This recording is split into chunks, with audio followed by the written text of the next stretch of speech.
Les éblouis de Sarah Succo avec Camille Cottin, Jean-Pierre Daroussin. Camille aime le cirque. Sa mère, Christine, aime notre Seigneur au point d'entrer dans une communauté d'entraide et de prière. C'est d'abord la quête d'une vie meilleure, d'un sens à lui donner. Ce n'est plus laisser les ténèbres envahir votre cœur.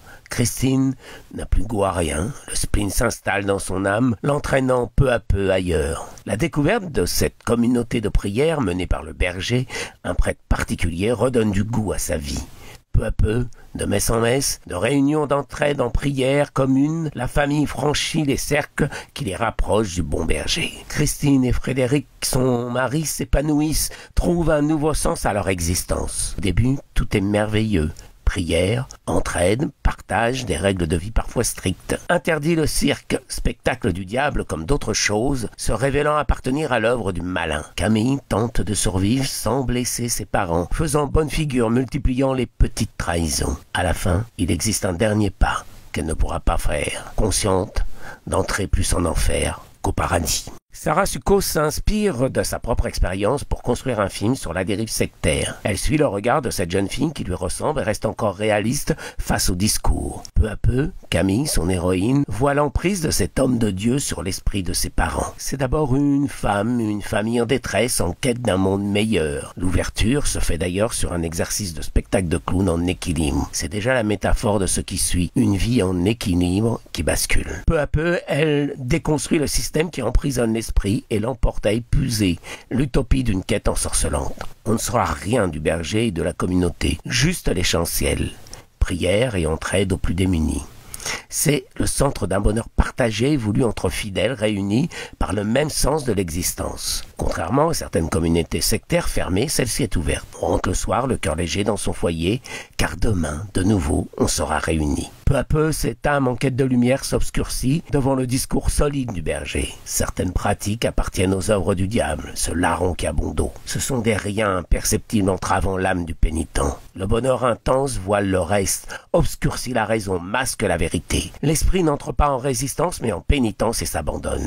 Cette dérive sectaire est la même pour toutes les promesses d'éveil au bonheur idéal. Elle s'incarne dans la lumière de Dieu, Krishna, la lune, d'un bon samaritain, etc. La force des éblouis réside dans le regard de l'intérieur, porté par Camille, qui reste encore réaliste. De nombreux films documentaires montrent le cheminement, l'emprise, le détournement d'un message religieux, spirituel, utopique, du point de vue du gourou, de la secte. L'autre versant, celui de la victime, reste minoritaire. C'est celui que choisit la réalisatrice. Comment la victime, proie, finit par s'abandonner, prisonnière d'une éblouissante promesse de mieux-être. Elle ne voit plus la réalité qui l'entraîne à devenir l'esclave d'une pensée, ne laissant plus de place à la réflexion. Le regard de Camille nous permet de suivre cette prison qui se tisse peu à peu autour des parents. Elle les rend aveugles jusqu'au choc final. Et la surprise vient de la jeune Céleste Brunkel dans le rôle de Camille exceptionnel.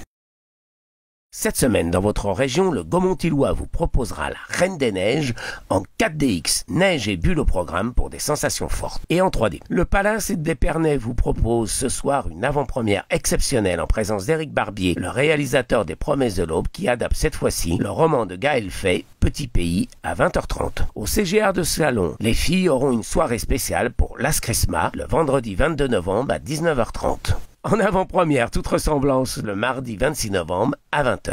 À l'Opéra de Reims, à ne pas manquer, Vivre et chanter et les éblouis. On se quitte en écoutant Camille Cottin nous parler de son rôle dans les éblouis lors d'une rencontre au 28e Festival du film de Sarlat.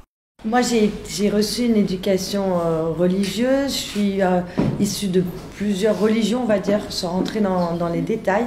Des religions pas forcément amies. D'ailleurs, je ne connais pas beaucoup des religions amies.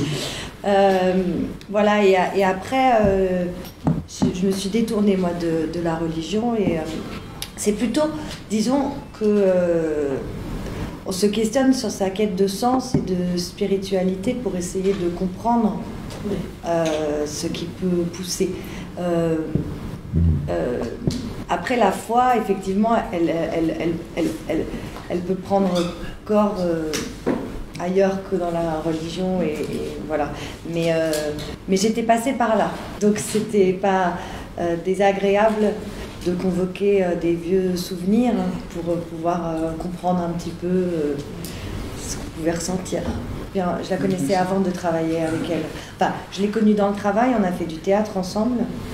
et je connaissais son histoire. Après, il y avait des questions que je ne posais pas, c'est-à-dire que je la laissais aussi dire de cette histoire ce qu'elle pouvait en dire ou ce qu'elle voulait en dire, et voilà. Je sentais qu'il y avait des points qu'elle ne souhaitait pas aborder, notamment en ce qui concerne ses frères et sœurs. D'ailleurs, elle est restée très protectrice par rapport à eux et à la façon dont eux ont vécu cette expérience.